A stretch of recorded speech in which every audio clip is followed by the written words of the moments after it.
A educação é um ato de amor. E por isso, um ato de coragem. Paulo Freire. Oiê! Hoje você vai descobrir como cada Júlia vê e experimenta a educação.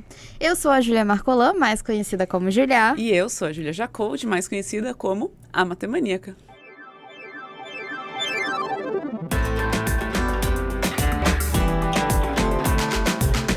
Meu nome é Júlia. Comecei do começo sem errar nenhuma vez. Não rimos na introdução, estamos é que hoje o vencendo. assunto é sério. O assunto é sério, sem risadinha. Morou? Será que o Brown passou por isso? Será que o Djonga? Né? Será que o Rael? Não, é isso aí. Será que o Paulo Freire passou por isso? Será que o Paulo Freire era bem-humorado? Acho que ele tinha cara de ser boa praça. Ah, eu acho. Ele parece um pouco o Papai Noel, né? Nas fotinhas que eu vejo dele, assim. Tá, mas aí você acha que o Papai Noel também é uma boa praça? Eu acho. É um Porra, velhinho. o cara dá presente pra todo mundo no Natal. Faz mó Você acha corre que ele naquela noite do 24 lá. E você acha que ele não é um cara boa praça? Não, mas é que o boa praça não é que ele é uma boa pessoa, isso não há dúvidas. É. Mas ser uma pessoa que gosta de sentar na mesa, discutir umas coisas, dar risada, entendeu? Beber uma cervejinha. Entendi. Eu acho que é esse boa praça que eu queria dizer. Aí não sei, aí eu já não sei. Se alguém aí tiver conhecido Paulo Freire em vida... Ou o Papai Noel. Eu conheci o Papai Noel de verdade, né? Mas era Papai Noel mesmo ou era gente Não, vestida de amiga. Papai Noel? É porque o Papai Noel, ele é da Finlândia, certo? Aham. E eu fiz um intercâmbio na graduação pra Finlândia. E aí eu fui até a cidade chamada Lapônia, Que é que uma... fica logo no Círculo Polar Ártico. Lá tem até, inclusive, eu ultrapassei o Círculo Polar Ártico na minha Entendi. vida. E lá tem a casa do Papai Noel. E ele tava lá? Amiga, sim. E tem um correio gigantesco, porque chega muita carta pro Papai Noel. Juro, tipo, é uma Caraca. casa do Papai Noel com um correio gigante. E aí, filas pra falar com o Papai Noel. E aí você vê as crianças na fila com as cartas dela, do primo, do vizinho. Ele leva a carta, as criancinhas levam a carta de todo mundo pra entregar pro Papai Noel. Nossa. Amiga, juro pra ti, eu vou tentar achar essa foto. Eu não sei se ela tá fácil. A gente assim. pode mandar uma carta pro Papai Noel esse ano? Pode. Ok. Como é que você vai pedir o quê? Eu vou pedir um carro. Mas qualquer carro. Não. Aí vai pedir o Opala que fica ali na rua de cima de casa. Tem um Opala que tá sendo judiado na rua de cima de casa. Todo dia eu passo lá pra ver ele. E ele tá sob sol e chuva. E eu fico muito triste quando eu vejo aquele Opala lá daquele jeito. Dá uma, Amiga, mas aí você pode mandar dá uma uma carta dor no mais... coração. Mas tem uma carta mais rápida pra você enviar. Você tá chorando pelo Opala? Eu tenho muita dor daquele Opala. Você fala que era mais fácil mandar a carta pro moço que tem o carro na frente da casa dele. É verdade, eu vou descobrir quem é aquele moço. Conversa. Vou com ele. denunciar ele por maus tratos a um Opala. Descobre se ele é um boa praça. Mas assim, Às vezes ele te falando... empresta o carro nos dias primos. É, boa. Eu tava pensando numa piada, mas eu não consegui.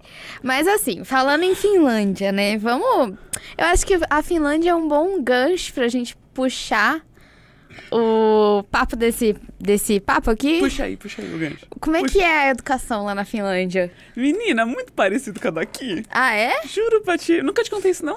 Não, mas acho que você já me contou, mas eu tô falando, é? Pra você contar. Eu fiquei, caraca, tem alguma coisa que eu não te contei. Não, eu preciso que você conte pro público. E pra quem você não contou foi pros qual Juliers. Pras outras Júlias aí de casa, né? Inclusive, gente, vocês sabem, né, que quem edita, produz o nosso podcast aqui é o Juninho, que já é quase Júlia, né? Que é Ju. Que é o Ju. Mas a gente tá agora num processo de petição pro Cipaí virar Júlia também. É. Olha lá, Olha lá a cara dele de que vai aceitar, ó. a gente tá pensando em ser Cipaí Júlia agora. Júlio, Ah. É. A gente aceita A gente Júlias aceita também, Júlias. em algumas ocasiões. A gente aceita você como Júlio, Cipaí. Mas então, me conte pras outras Júlias como é que é a educação na Finlândia. Então, eu fiquei muito surpresa, porque eu fiquei assim... Quando eu fui pra Finlândia, fui pra uma bolsa de mérito acadêmico da USP, né? E aí eu fiquei assim, tinha outras oportunidades de outros lugares pra ir. Mas aí apareceu lá a Finlândia, que era uma oportunidade que eu não estava pensando. Não estava no meu E universo assim, observável. convenhamos, quando é mais que você iria para a Finlândia, sabe? Não... Sei lá. Olha, talvez não teria sido... Assim, talvez eu tivesse essa vontade, mas não fosse tão alcançável facilmente, tal qual foi o intercâmbio, assim. E aí, eu fiquei assim, tá, eu posso ir pra Portugal? Aí eu fiquei, pô, mas queria que fosse uma oportunidade de aprender uma língua nova. Então, ir pra Portugal é, tipo... Acho que meio... não ter essa oportunidade, né? Aí eu fiquei, posso ir pra... Acho que era pra Alemanha na época. Eu fiquei, pô, mas... Será que a rapaziada lá fala inglês, né? Não sei, fiquei meio assim. Ou você pode ir pra Finlândia. Eu falei, com certeza não falo inglês.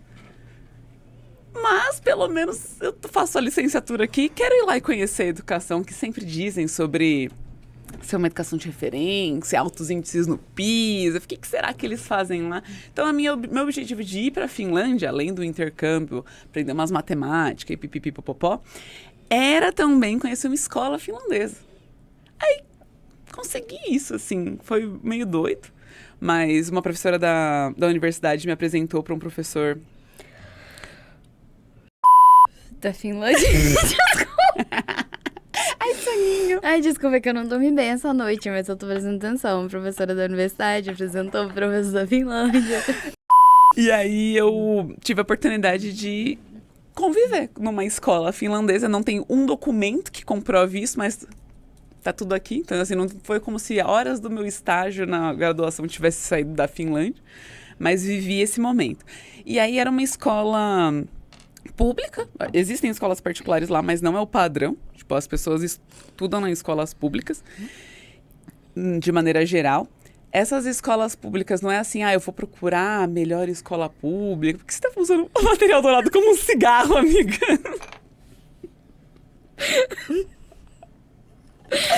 Como é que era a escola? E aí, não é, sei lá, que você escuta assim, estudei em uma escola pública, mas estudei em uma que... Era boa, era diferente. Né? Não, lá você estuda na escola mais perto da sua casa, porque todas elas têm um índice muito parecido, muito bom. Então, acho que isso é um ponto de diferença, então é bem uniforme as escolas, assim, tipo, tem um padrão de qualidade muito parecido. E essa escola, ela tinha... Eu acompanhei 3 professores. E cada professor atuava com alunos de grupos diferentes. Que grupos eram esses? Por exemplo, uma professora que eu acompanhei era uma professora que dava aula para finlandeses.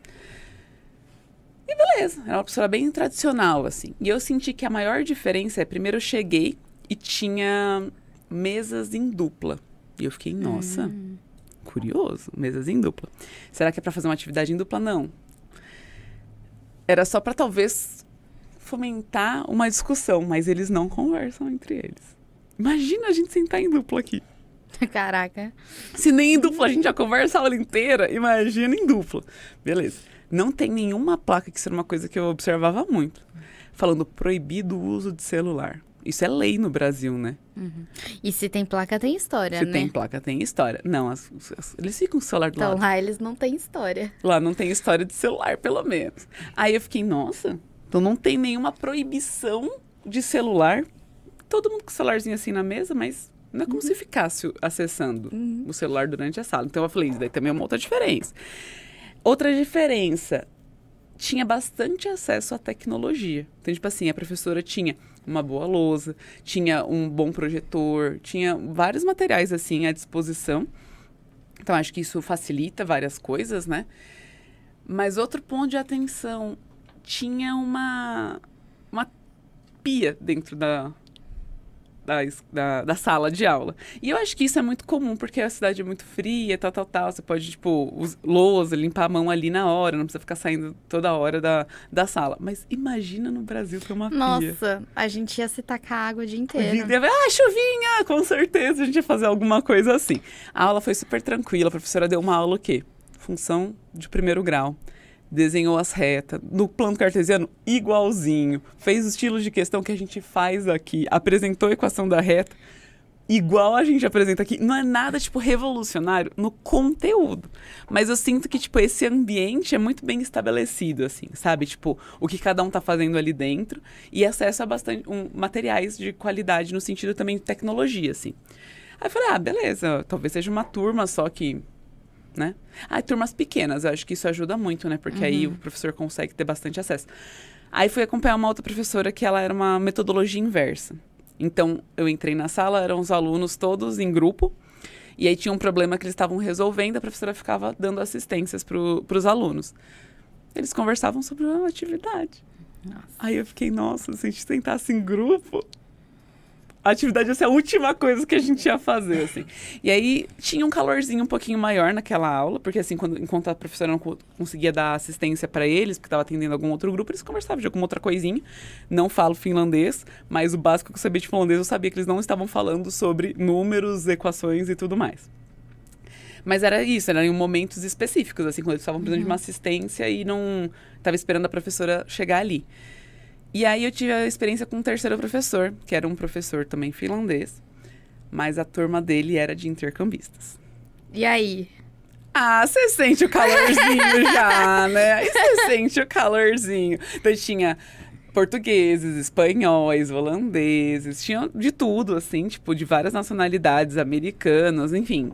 Eu não lembro de ter algum latino, talvez tinha um mexicano, assim, mas era uma aula em inglês, aí sim, era uma aula em inglês, com o mesmo material, com o mesmo suporte e tudo mais, mas aí já era uma aula que, assim, talvez aquela torneira ali, às vezes vira um chuveirinho, entendeu? Então, o que eu cheguei a uma conclusão é que existe uma coisa intrínseca ali, cultural, que é muito diferente, sabe? Então, não é só sobre o material, sobre os exercícios, sobre a tecnologia implementada, porque não é só isso, né? Eu acho que, falando disso da cultura, o Sparri mandou pra gente aqui no ponto que o Brasil tá entre os países que mais usam redes sociais. E eu acho que a gente viu muito isso, porque eu lembro que quando o falecido X, né, antigo Twitter, saiu do ar, chegou a sair no New York Times uma reportagem que tinha uma frase assim: o Brasil baniu o Twitter e o mundo percebeu que quem alimentava o Twitter eram os brasileiros. Então, assim, eu acho que é da nossa cultura e tem sido cada vez mais da nossa cultura viver essa coisa online. E eu acho que a pandemia intensificou muito isso. Então, assim... E aí a pergunta não é, tipo, como mudar essa cultura. É como a nossa educação atende às nossas necessidades como cultura. Então, não adianta a gente vir e falar assim, eu vou pegar o modelo finlandês e aplicar aqui, e aí a gente vai usar o melhor modelo. É o melhor modelo para eles, para aquela situação, para aquele grupo de pessoas, naquelas condições. Não tem só como vir aqui, colocar o currículo, o material, ter a tecnologia, porque só isso não é educar. A gente precisa de uma coisa mais do que isso, é olhar pra... Pra quem? Amiga, o que você ia lançar uma piadinha? Não, mas pode falar o sério primeiro, olhar pra quem? A gente precisa olhar pro nosso entorno, olhar um pros outros, né, ser empático com a nossa cultura, com o nosso jeitinho. Mas... Eu ia falar que a gente precisa misturar empatia, conhecimento... E aí, nasceu a educação brasileira.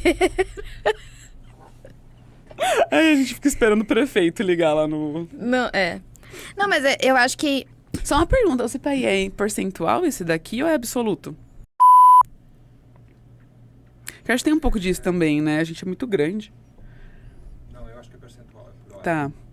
Não, a gente movimenta a internet em todas as redes, né? Tipo, a gente é maior produtor e consumidor depois dos Estados Unidos em qualquer outra rede.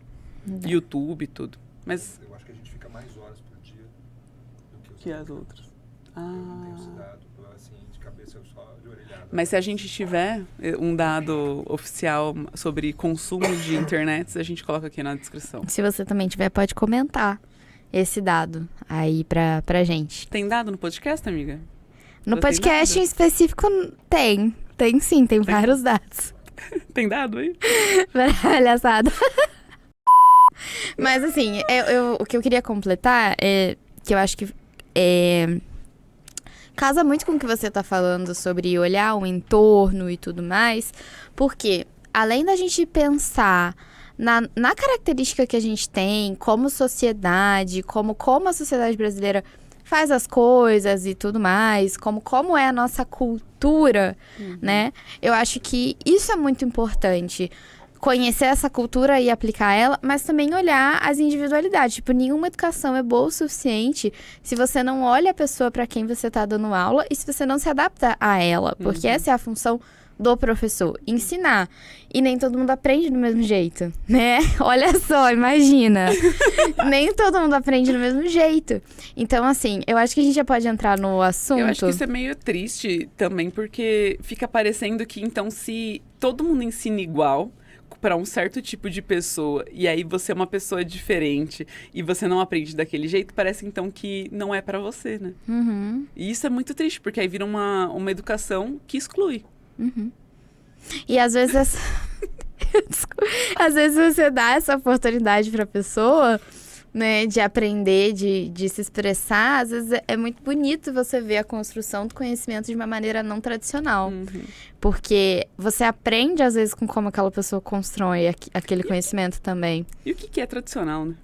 Então, se você me perguntar o que é tradicional, eu vou te responder que é tipo milho no chão, errou a tabuada, põe o joelho no milho, porque é assim que...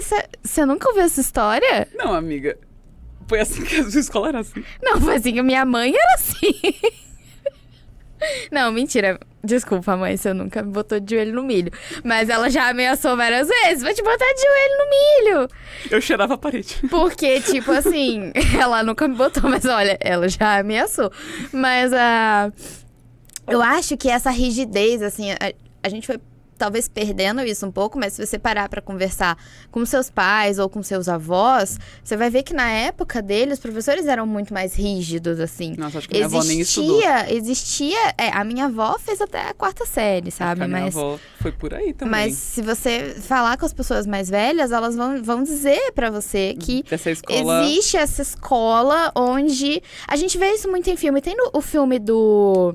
Não tem aqueles palmatórios, tem umas histórias assim também. Mas a gente vê, tem aquele filme do... Caraca, qual que é o nome daquele cara lá, o pai da computação? O Alan Turing. Tem um filme...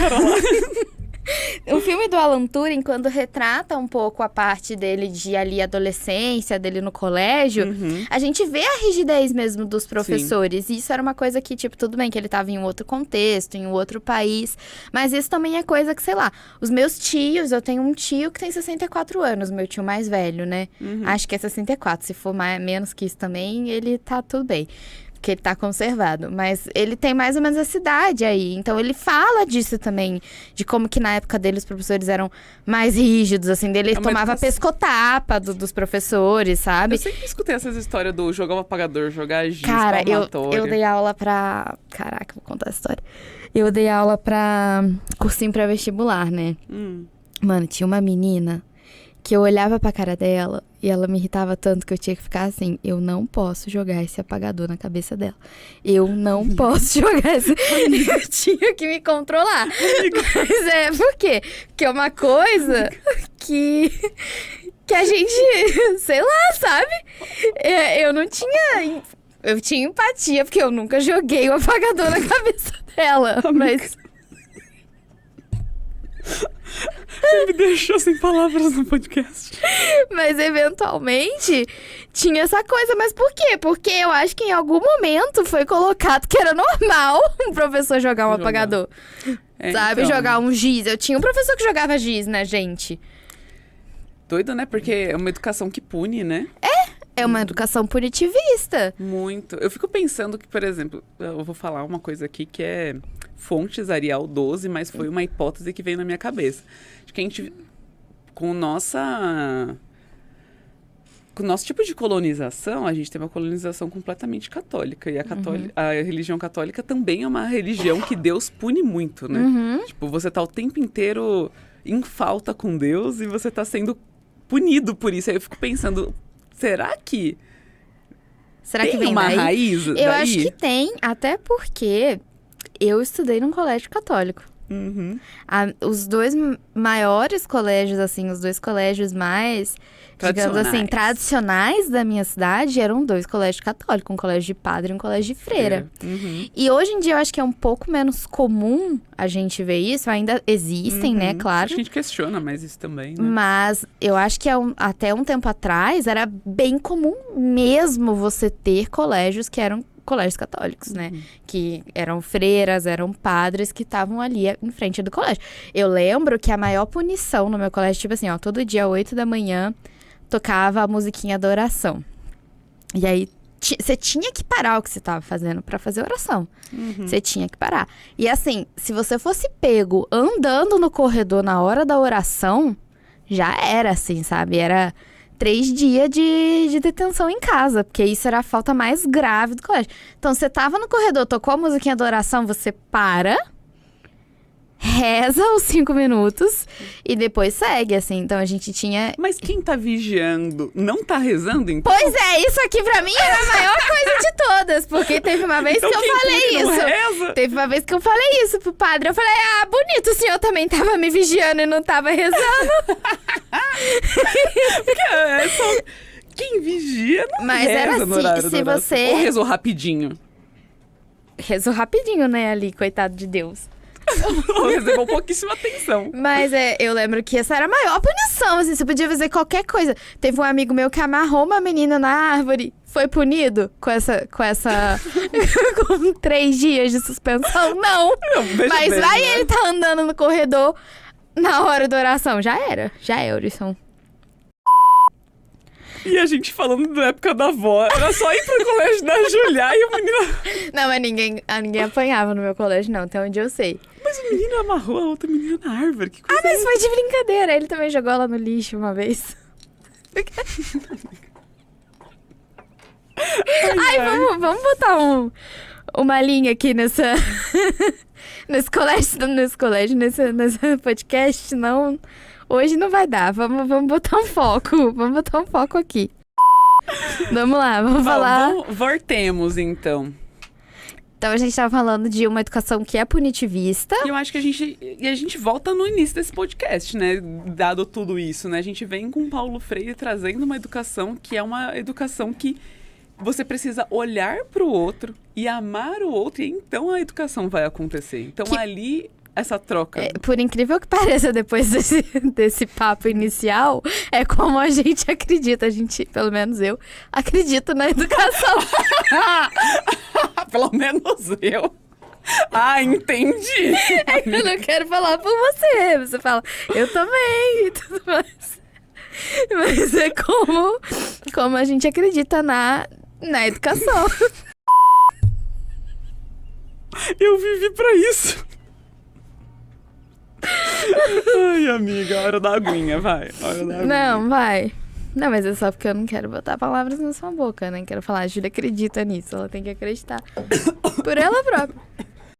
Mas a gente acredita, então, nessa educação, que é uma educação, né? Como Paulo Freire diz, que é uma educação respeitosa, uma educação que você tem empatia pela pessoa que você tá ensinando e pelas peculiaridades dela. E porque você tá rindo. Eu tô engasgada, tô rindo não. Tô pensando como a gente vai sair desse buraco aqui que a gente se enfiou. Ah, muito bom. Eu fico pensando muito sobre isso, em algum sentido, de como que a gente transforma essa educação. Não sei, eu vejo hoje a educação brasileira muito pautada nos vestibulares, né? Então, cada vez antes a gente vê as pessoas falando assim, mas prepara pro vestibular. Na época que eu tava na escola, eu sei que não faz tanto tempo assim, mas faz algum tempo, gente.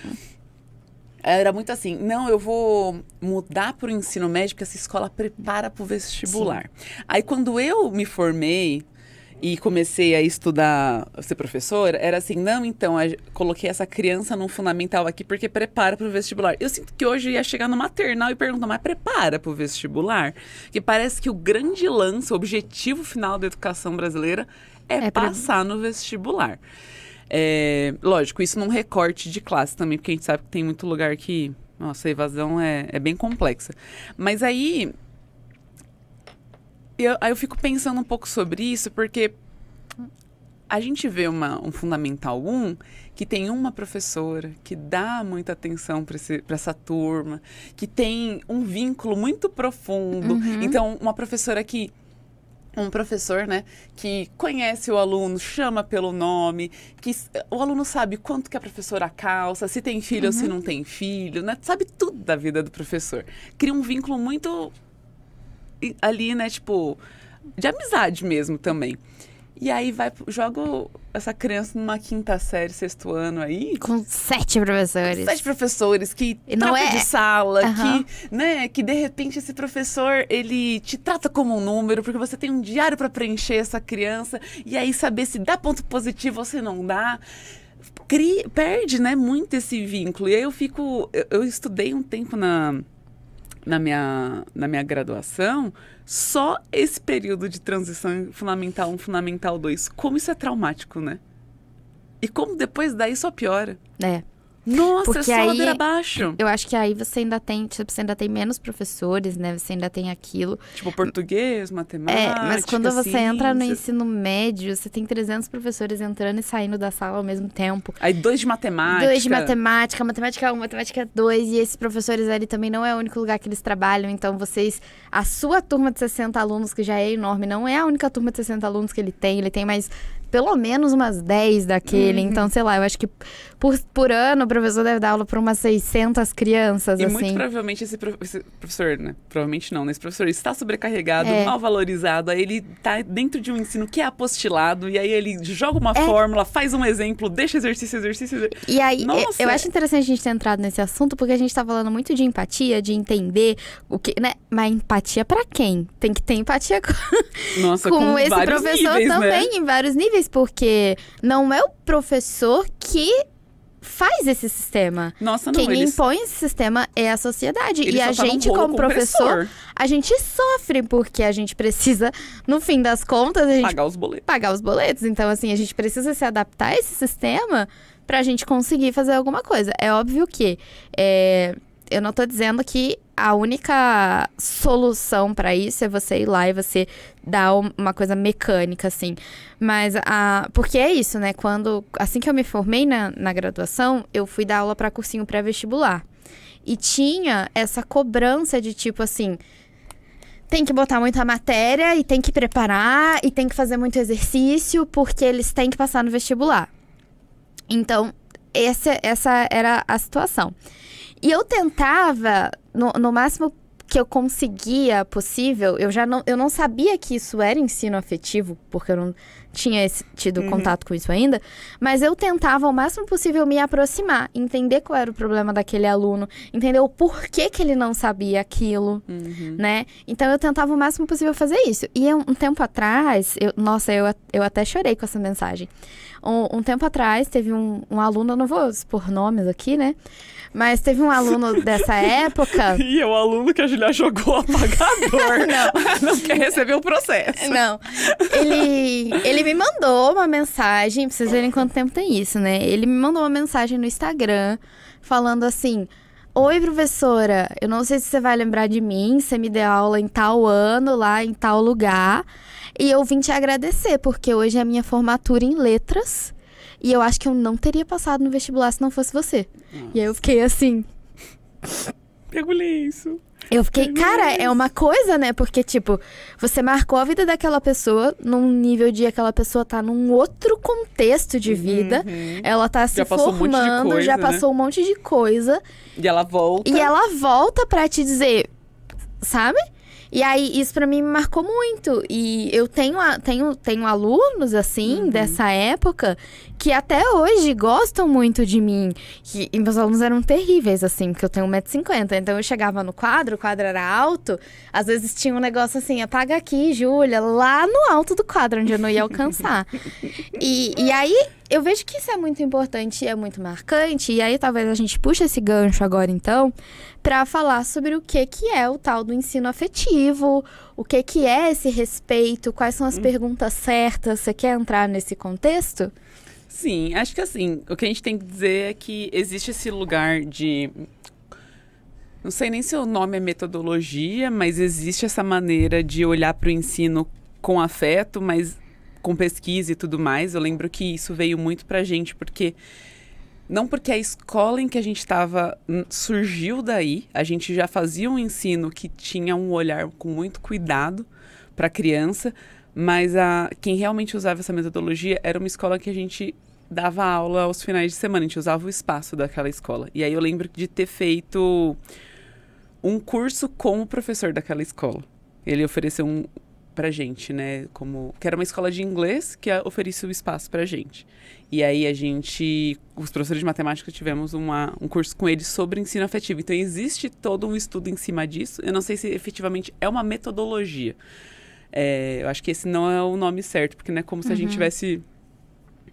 Aplicando um método. Aplicando um método, exatamente. Mas é uma forma de ver o ensino e fazer com que o ensino aconteça a partir desse lugar do afeto. Então, ele vai dizer muito sobre isso, sobre como criar esse vínculo com a criança, como olhar ele como humano e tudo mais, né? Mas isso daí, eu acho que foi... É isso, eu acho que foi algo que eu estudei pouco em cima do ensino afetivo, mas eu acho que vem várias outras coisas junto com isso, além do afeto, que entram nas nossas metodologias, né? Então, como a gente pensa em apresentar um problema, em como a gente pensa nas capacidades desse aluno, em como a gente olha para o momento do erro ou do não ter conseguido ainda um resultado. Então, acho que entra em vários outros aspectos dentro da educação, que eu acho que é muito mais do que só ser amigo do seu aluno. Porque você ser amigo, você ser o parceiro... Meu irmão... Qualquer professor de matemática que anda de skate é parceiro, sabe? Ele vai ser o parceiro. Você tá descrevendo meu professor de matemática do ensino médio. Ele não me ensinou quase nada, mas todo mundo amava ele. Eu ficava, eu apagava a lousa pra ele parar. Ele era muito legal. Mas eu então, acho assim, não é sobre o ensino ser assim, então a gente é amigo e aí o ensino acontece. Não, a gente é amigo e nesse sentido de ser essa pessoa que enxerga e que vê o outro, é nessa parceria que outras coisas dentro do ensino vão acontecer, né? Mas é como uma peça fundamental ali daquilo, né? Sim. E aí eu acho que a gente pode... eu vou dizer mesmo... eu tive mais contato com isso, comecei a entender o que era aquilo que eu já fazia. Por uma questão mesmo de que, infelizmente, eu sou uma pessoa muito boa, então eu sou uma pessoa que sou empática e tudo mais. E aí eu tive contato e eu descobri o nome disso e o nome dessas coisas com a roda. Foi a roda de matemática. Foi uma escola, inclusive, mandar um beijo. Beijo, Li. Beijo, Jana. Laísa, Jean. Beijo pra todo mundo da roda. É uma escola que a Júlia me apresentou e que eu dei aula por um tempo nessa escola. Era uma escola baseada nos círculos matemáticos e é uma extracurricular de matemática. E, assim, uma coisa que eu gostava muito da roda... que eu gosto muito da roda, é que eles não só jogavam lá pra gente, ensino afetivo. Não era isso, tinha todo um treinamento.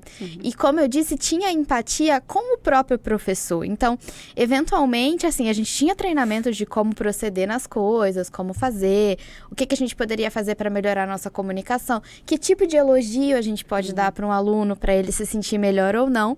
Mas, eventualmente, não ficava só por aí num treinamento de começo de ano e acabou.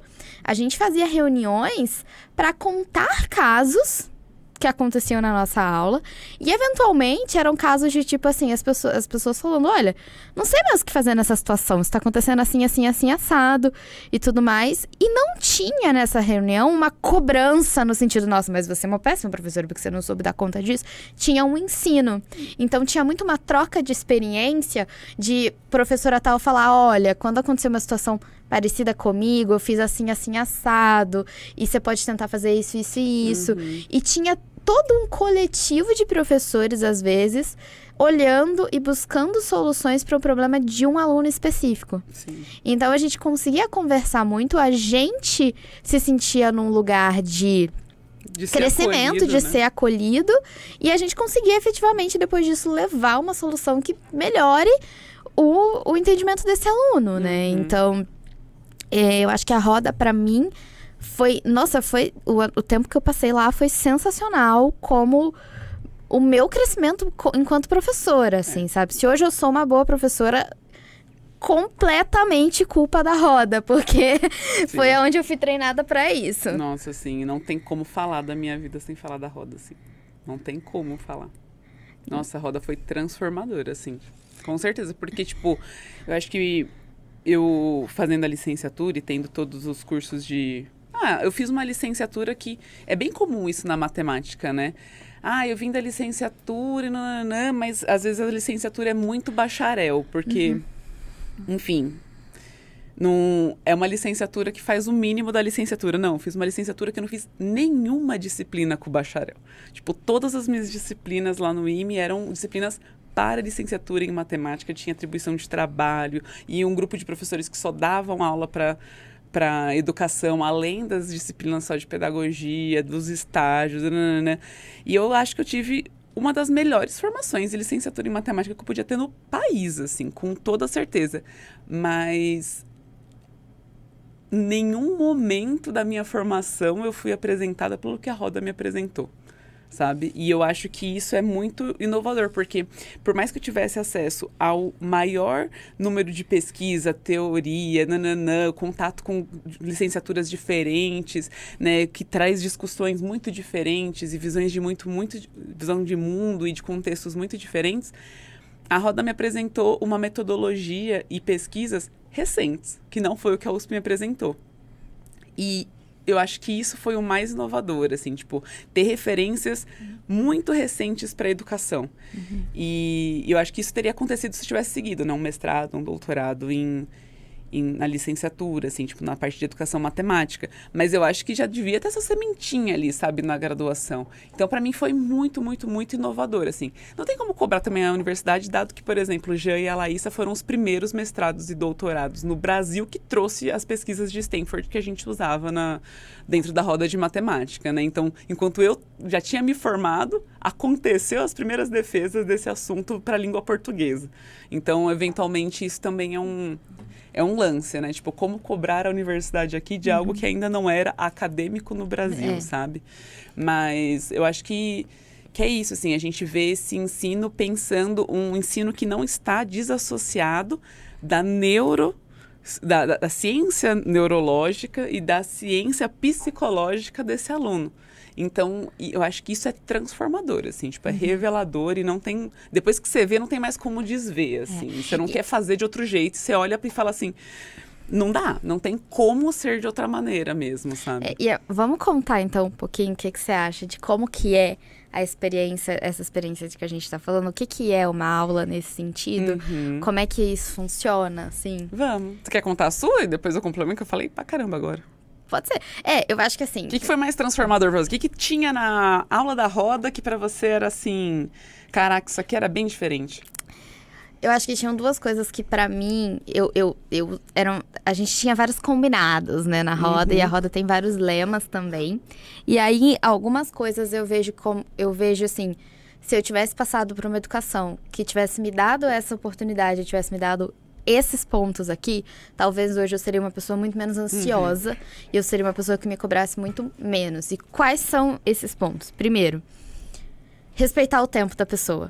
Assim, nem todo mundo vai fazer uma coisa no mesmo tempo, sabe? E tá tudo bem. As pessoas têm maneiras muito diferentes de pensar. Para eu conseguir construir o conhecimento na minha cabeça, eventualmente eu tenho que dar uma volta do tamanho do mundo. Porque se eu não entender o porquê que tá o atrás daquilo, eu não me convenço. E se eu não me convencer, eu vou esquecer assim que eu sair por aquela porta. Então, respeitar o tempo de cada um, ter o seu aprendizado, é uma coisa muito importante. A gente vai dizer que o tempo, ele é uma informação. Ele não é nada mais do que além de uma informação. E muito provavelmente, se você fez rápido, é porque você já tinha visto aquilo ou algo muito parecido com aquilo. E isso é só uma informação do tipo, tá bom, então você precisa de uma coisa diferente disso aqui que vai ser mais desafiadora. Porque se você ficar reproduzindo as coisas que você já sabe, você não tá aprendendo. Você não tá crescendo. Né? Você não tá aprendendo coisas novas. E aí não vale o quê? Você dá a resposta pro seu amigo. Exatamente. Por quê? Porque aí você estaria subjugando que ele conseguiria chegar lá assim como você chegou. Então, é o ensino do... Se você chegou... Primeiro, a gente não vai te vangloriar por isso, porque o ensino não é uma corrida. Então, não é quem chegou lá primeiro que ganhou. E se você chegou lá, o seu papel, o melhor papel que você pode fazer pro seu amigo é dar uma dica, perguntar se ele quer explicar para você o raciocínio, o que ele entendeu, ou você valorizar esse vamos crescer junto no lugar do eu cheguei primeiro e é por isso que eu sou melhor que você. É porque você não é melhor, sabe? Esse é o ponto. Esse é o só ponto. uma informação, a velocidade. Exatamente. E às vezes, tipo assim, eu sei fazer conta rápido. Isso não quer dizer que eu sei fazer conta certa. Quer ver? Fala uma conta aí pra mim. 342 mais 27.047. 1.645.000. Talvez certo. esteja certo. Faço a menor ideia. Eu também não Mas falei que eu ia fiz verificar. rápido. Então, assim, eu acho que isso é um ponto muito importante de, tipo, cada um tem o seu tempo. E eu sempre fui muito cobrada pra fazer as coisas rápido e eu não funciono fazendo as coisas rápido. Eu não entendo de primeira. Você vai falar uma coisa pra mim e eu vou te olhar com cara de... Entendi. Daqui a uma semana eu vou voltar pra você te perguntando, então, tem aquele negócio que você falou lá na semana passada, ó? É o meu jeitinho de aprender. E tem várias pessoas que são assim. E muitas vezes na aula da roda, a gente finalizava uma aula sem ter dado a resposta pros alunos. Porque se eles não chegaram lá, eu falava, não, eu não vou contar pra vocês as respostas. Semana que vem, na próxima aula, vocês me contem, a gente discute. E se você, semana que vem também, se não tiver chegado, tá tudo bem. Tá tudo bem. Porque o lance é, se você dá essa resposta, você tá falando assim, eu não acredito que você conseguiria chegar sozinho. E não é isso que a gente quer promover dentro de uma educação. Não é você duvidar se o aluno chegaria ou não. É você falar assim, beleza. Eu vou estar aqui para quando você quiser discutir sobre isso, né, e me apresentar um bom argumento, eu vou estar aqui. E aí eu acho que isso também de não dar a resposta e de você construir o conhecimento em conjunto e não só você, como você foi a primeira pessoa a resolver aquilo, você se achar detentor de todo conhecimento e que as outras pessoas são copinhos de suco em que você pode vir com a sua grande jarra e encher esses copinhos, também é uma coisa que fez muita diferença pra mim, porque, de novo, eu passei por uma graduação de física, onde a gente tem homens. E homem é um bicho prepotente, assim, desculpa aqui os homens, mas homem é um bicho prepotente. Homem é um bicho que ele olha uma mulher pensando, ele fala, nossa, peraí, deixa eu vir aqui com o grande conhecimento que Deus me deu, o Einstein, sei lá, e deixa eu colocar, escrever esse conhecimento nessa folha branca lá, que é o cérebro lisinho dessa menina, igual um pé de frango, sabe? Então, assim, tem coisas que eu acho que eu não aprendi porque me contaram. Nossa, sabe? É muito frustrante. É muito frustrante. Mano, isso aconteceu comigo na pós-graduação, sabe? Não, é porque eu vou contar aí, esse né? caso e se a pessoa se sentir ofendida, ela que se Mas eu tava fazendo uma disciplina de eletro e só tinha eu e mais uma menina na sala. E aí teve um dia, e eu gosto muito de estudar em grupo, eu gosto de discutir as coisas que as pessoas não sabem fazer. A maioria das pessoas não sabe estudar em grupo. E eu gosto de discutir as coisas e de construir o conhecimento e tudo mais. E aí chegou um determinado momento que eu tava fazendo uma questão na lousa da biblioteca. E eu tava fazendo isso como? Do meu jeitinho, passando passo a passo, entendendo os passos. Porque se você só decorar entre um passo e o outro, não faz sentido. E aí chegou um cara, um sujeito, pegou a caneta da minha mão, apagou tudo que eu tinha feito do quadro e refez o que eu já tinha feito. Sabe? Como se o meu conhecimento ali fosse inválido e como se ele não soubesse. E ainda fez errado, ainda por cima. Sabe? Então, assim, isso é uma coisa que, tipo, eu passei por isso na pós-graduação, mas não foi de longe a primeira vez que eu passei por uma situação desse tipo. E tá muito longe de ser a última na minha vida. E eu, Júlia, faço questão de deixar a pessoa constrangida nessas situações. Então, assim, eu faço questão. Eu acho que volta ao ponto de, assim, se a gente tá tratando com uma criança que tá ali, é completamente diferente do homem formado, pelo né? amor de Deus, né? Não é isso que eu tô falando. Eu não tô falando pra você humilhar a criança, mas... Não, mas aí você fala assim, nossa, já tem mais de 20 anos nas costas, estudou a vida inteira, estuda assim. Acho que tá normal pegar a caneta da mão do outro. Pô. Por que eu falo que isso teria sido diferente na minha vida? Porque se tanto eu como as outras pessoas no meu convívio tivessem passado por isso, talvez esse cara, ele tivesse a noção de que ele não precisava fazer isso. Que ele podia sim, eu sou uma pessoa, eu gosto de estudar em grupo. Sou uma pessoa que gosta de estudar. Se eu tivesse com alguma dificuldade e ele já soubesse por algum motivo, ele podia me ajudar com uma dica. Eu não ia achar ruim, sabe? Não ia achar isso ruim. Mas, assim, ele precisava entender que a velocidade não é tudo. E que eu não quero fazer rápido, eu quero fazer direito. E eu acho que a gente volta pro ponto do vestibular, né? A gente tem uma grande corrida pro vestibular. E aí parece que tudo é pautado no tempo. E aí tem também as métricas do que a gente entende como gênio, né? Parece que o fazer rápido é o que vai dizer se você é bom ou se você não é bom. E, de novo, a gente volta a falar que é só uma informação. E como isso é nocivo, né? Porque isso, a Julia vai virar lá pra ele, já sabendo ter passado pela roda, fala assim, você é um grande bocó, e constrange esse cara. Agora, dentro de uma sala de aula, o aluno levanta a mão e dá a resposta antes de todo mundo, simplesmente vai falar assim, eu não vou nem tentar, né? Já vai ter alguém que vai lá e vai dar a resposta, eu não vou nem tentar, eu não vou nem me esforçar aqui frente a esse novo desafio pra mim. Então tem, tipo, como a turma recebe também essa valorização da velocidade dentro da sala de aula. E aí eu acho que é importante a gente pensar nisso, de que isso é o que a nossa cultura nos cobra, né? Porque o Sparri tá me passando esse ponto, mas a verdade é que a gente não é cobrado por aprender, a gente é cobrado por produzir. Sim. Então, nossa, cara, não tô nem aí para o tanto que você sabe. Se você não tiver publicado 5 artigos sobre isso, você não é ninguém para mim. Não tô nem aí o quanto você sabe se eu não tiver passado no vestibular em primeiro lugar. Exatamente. Se eu não puder colocar sua foto lá, passou no vestibular, eu não tô nem aí que você sabe 15 demonstrações diferentes do Teorema de Pitágoras. É uma grande conclusão, uma consequência de tratar a educação como um produto, né? Porque aí vira um negócio e aí você precisa da performance. E aí você precisa de performance para mostrar as suas métricas. E as suas métricas vão dizer se a sua escola é boa. E aí você vai ter uma sociedade que cobra resultado. E aí virou um negócio. Produção. E aí você vai estar no seu doutorado e você vai estar querendo, sei lá, num domingo à tarde tomar um banho e você vai ficar pensando no problema que você está fazendo. E se você tentar cogitar descansar, você vai se sentir pensar, culpado. Tem um chinês que tá fazendo, não tá descansando enquanto eu estou aqui. E você não vai dormir. Né? Então, eu acho que esse é um grande problema. Então, eu acho que as pessoas... Uma das coisas que a gente deveria ensinar mais e aprender mais é sobre o tempo da educação e sobre você não ser a pessoa que vai fazer, sabe? E eu acho que muita gente fica, talvez...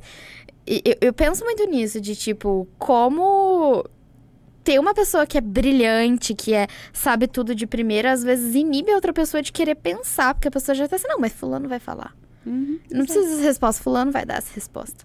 E aí, desde criança, a gente vai parando de pensar, de tentar. Aí entra no lugar do, mas aí matemática não é pra mim, né? Não, eu não vou fazer tão rápido quanto meu amigo, então... Não é pra mim. Aí você nem tenta. E aí você falou que tem vários combinados da roda, né? Eu acho que só tem 2, na verdade. O combinado da roda é... Não vale atrapalhar um amigo. E aí isso significa, pode fazer aula de pé? Pode. Mas se você estiver em pé na frente do seu amigo estiver querendo ver a lousa e estiver atrapalhando seu amigo, aí não pode. Ah, pode fazer aula descalço? Pode, a não ser que o sapato esteja, né, pendurado na frente da lousa. Se não estiver atrapalhando, pode. E a outra é não vale não tentar. Esses são os únicos dois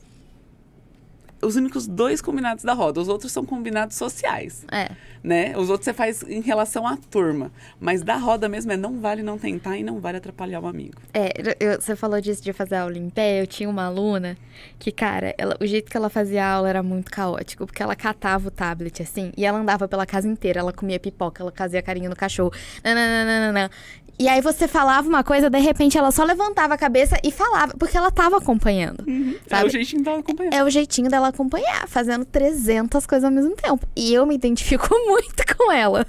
Então, assim, muito raramente, se eu estiver concentrada fazendo uma coisa só, você pode ter certeza que tá doendo em mim, tá olhando pra você, assim, sabe? Porque eu faço muitas coisas ao mesmo tempo. E eu acho que isso também vem de realmente olhar o professor com outros olhos, né? Porque, assim, às vezes você vai olhar essa criança fazendo aula assim e você vai falar assim, tá errado.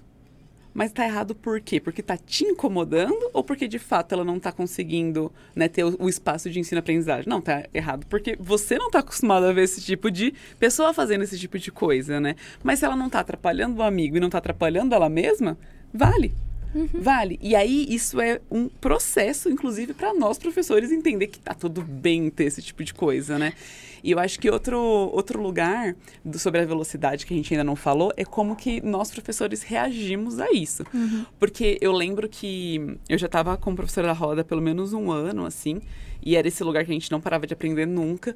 E uma das aulas eu fiz em conjunto com uma amiga, que a gente juntou as turmas, porque a gente achou que ia ser muito positivo para os alunos juntarem as turmas. E aí, a gente falava muito sobre não validar a velocidade do aluno. Então, assim, quando ele chegava numa resposta, numa solução, finalizava e conseguia se convencer o amigo, convencer a gente de que tinha finalizado, né?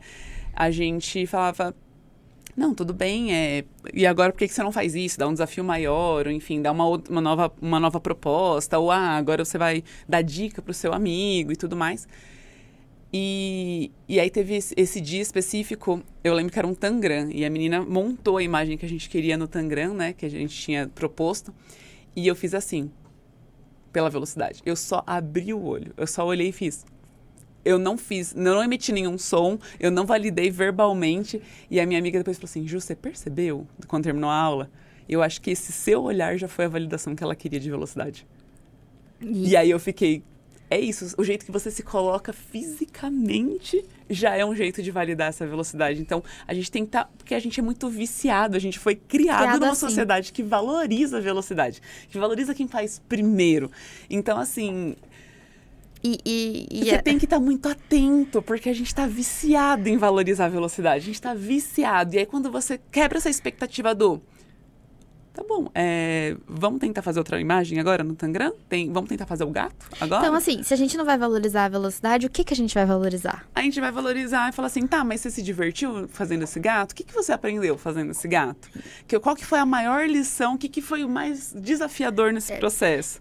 A gente vai valorizar o processo e não a chegada. Tem uma outra coisa também que eu acho que é importante mudar a perspectiva de valorização, que é, tudo bem, o acerto, ele precisa ser valorizado e tudo mais, mas não só o acerto, não é o acerto que tem que ser valorizado, é a tentativa.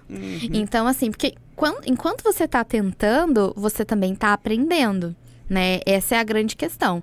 Então, se no final das contas você chega num resultado que não é um resultado errado, mas se você consegue explicar qual foi a construção do seu conhecimento, a gente, como professor, consegue, inclusive, perceber, talvez, aonde tenha sido seu erro, aonde tenha sido aquilo ali.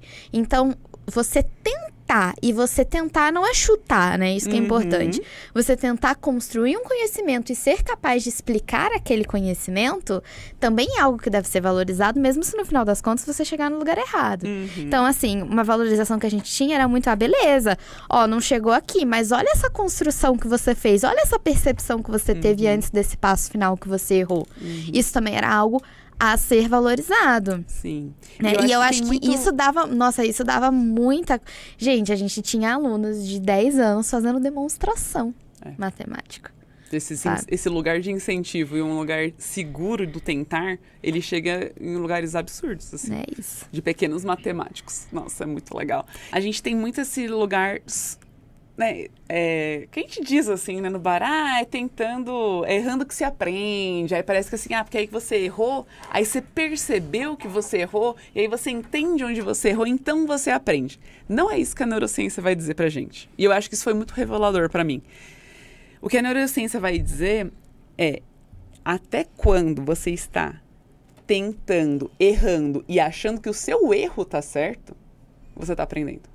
Porque é nesse tentar, independente se você chega no lugar certo ou errado, você está criando novas conexões sinápticas. Então, assim, você não precisa ser o professor que chega lá e fala assim, tu tá errando aqui. Você só precisa falar assim, me convence.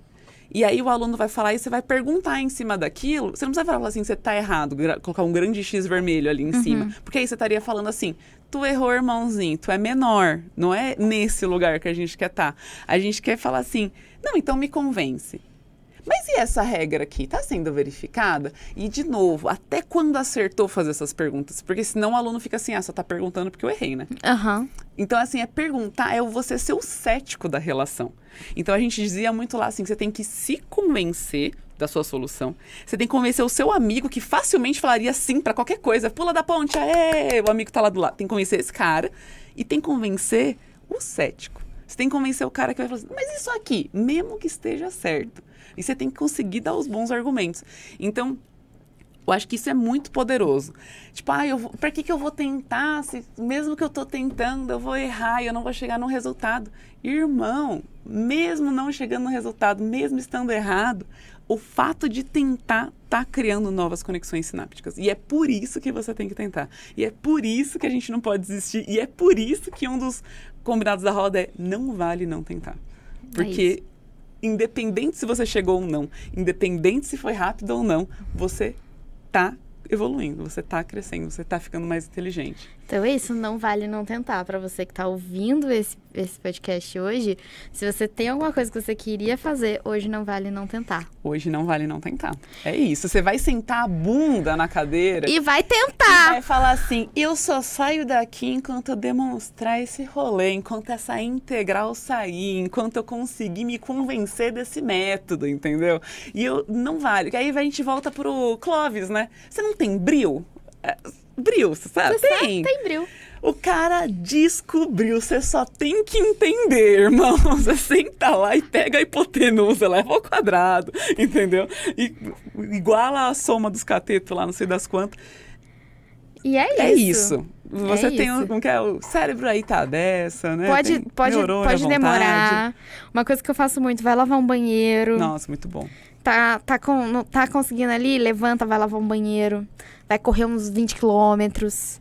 Mentira, não precisa correr 20 quilômetros. Vai puxar um ferro. Porque estoura o joelho, eventualmente, né? Só se correr um 20 vai quilômetros. fazer qualquer coisa. Vai assistir uma série que você quer assistir. Vai distrair a sua cabeça e depois você volta. Então, vou falar o seguinte. Estamos aqui crescidos, grandes, já provavelmente no fim do nosso... Episódio? Do nosso ensino médio, já início tá. da nossa graduação, pós-graduação. Ju, não cresci nessa educação, não tenho mais jeito? Tem. E é por isso que a gente vai dar 5 dicas para você de como estudar em grupo nesse episódio. Vamos lá. A primeira dica, então. Se souber a resposta, perguntar se pode apresentar antes de sair apresentando. Às vezes o seu amiguinho, ele só quer mais tempo para pensar. Velocidade, né? Velocidade é só uma informação, como a gente disse aqui. Então, pode ser que você tenha tido experiências diferentes. Não valorize a sua velocidade e não menospreze a velocidade dos outros. Nós somos todas pessoas que temos experiências muito diversas. Você pode ajudar em um assunto e se beneficiar de outra coisa completamente diferente que o seu colega tem te oferecer. Não é para menosprezar a sugestão do amigo. Nossa, como já passei por isso, hein? Você vai lá, dá uma ideia e aí a pessoa simplesmente não olha para você. Aí você tenta entender de onde veio, por que ele está dando aquela sugestão, de onde está vindo aquele sentimento, por que ele pensou naquilo. Vai até o fundo com seu amigo e aí você se convence se é uma boa sugestão ou não. É isso. A última dica que eu vou dar é: tenha a escuta ativa, tão ativa quanto a sua fala. Então, escute de verdade o que seu amigo está dizendo, não deixe entrar por um ouvido e sair pelo outro. Dica extra, não deixe essas situações constrangedoras passarem, tá? Humilha a humilhação, irmão.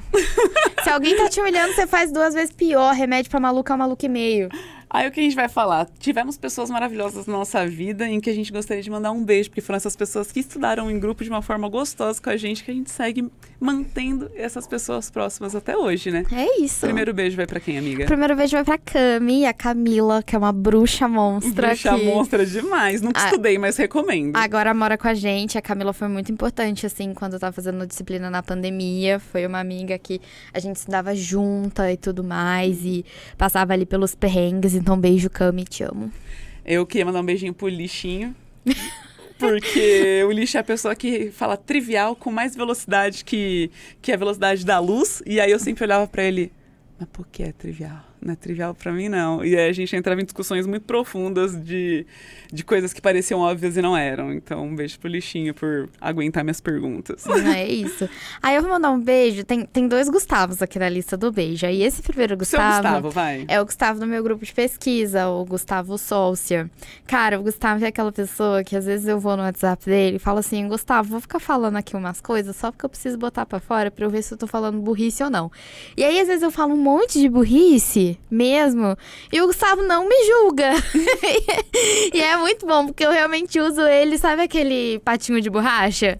Eu realmente uso ele como meu patinho de borracha, assim. Eu vou lá, falo.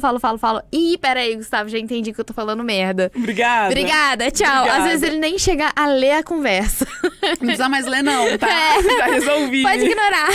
Eu queria mandar um beijo agora pro meu Gustavo, que se não fosse ele, eu nem faria um doutorado. Falei pra ele, ó, a gente fez esse mestrado junto, e onde você for fazer esse doutorado, eu vou fazer com você, porque eu tenho que qualificar, né? E eu jamais estudaria sozinha, e eu acho que eu jamais encontraria um parceiro tão bom de estudo como você. Então, um beijo pro Gustavo. É isso. Aí tem uma pessoa aqui na minha lista que é pra eu falar que é o Manuel. Não sei quem é mas Manuel. Manuel é um beijo meu. É que Manuel foi essa pessoa pra mim na graduação. Nossa, Manuel, obrigada por me puxar de todas as Beijo, mesas. Manuel. Queria mandar um beijo pro Manuel, que puxou eu das mesas de carteado, minha graduação inteira pra poder ir estudar e não desistiu da Júlia, da graduação, isso. que queria desistir de tudo. Um beijo extra aqui pro Eric, o dono da régua. Lá em casa a gente tem uma régua. Que é a régua do Eric. Régua do Eric, que... O Eric tá em Portugal e me cobra essa régua até hoje. Eric, ela tá muito bem cuidada, rapaz. Fica tranquila. Ela é a régua do Eric lá em Um beijo casa. pro Eric, porque se não fosse o Eric, eu também não saberia jogar tão bem carta como eu jogo hoje. E a eu nem gente jogo não tão bem teria assim. uma régua. E nem uma chavinha estrela, ela também tá bem cuidada. É isso. Bom, então a gente finaliza por aqui Um hoje? beijo pra quem? Amiga, pro Cetisk. Então, era isso que eu ia falar. É o nosso recado final, né, que esse podcast, ele é produzido aqui pelo CETISC, que é o Centro de Tecnologia da Informação de São Carlos, da STI, que é a Superintendência de Tecnologia da Informação da USP. Beijos.